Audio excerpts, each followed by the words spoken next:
மக்களின் மதிப்பீடுகளையே இந்த அரசு நிறைவான பெருமையாக கருதுகிறது.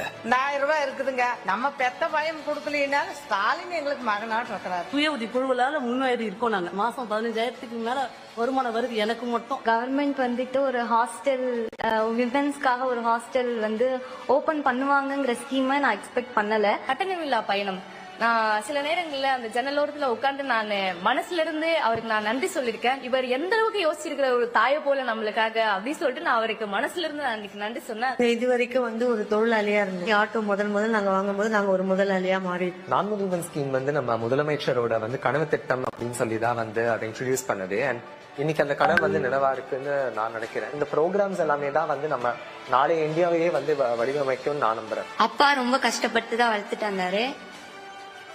மாசம் அந்த 1000 ரூபான்றது அவ்வளவு பெரிய விஷயமா இருக்கு எங்களுக்கு. சொல்ல போனா போட்டுக்கிற துணி இந்த 1000 ரூபாய் தான் நம்ம எடுக்கிறேன். சரி, மு க ஸ்டாலின் ஐயா வந்து எங்களுக்கு வந்து ஒரு தனி 3 சென்ட் இடம் கொடுத்து ஒரு தனி வீடும் கட்டி கொடுத்திருக்காங்க. என்னோட கணவர் என்னை விட்டு பிரிஞ்சு போயிட்டார். 8 வருஷத்துக்கு முன்னாடி என்னோட ரேஷன் கார்டுல இருந்து ஐடி ப்ரூஃப் எல்லாத்தையும் எடுத்துட்டு போயிட்டார்.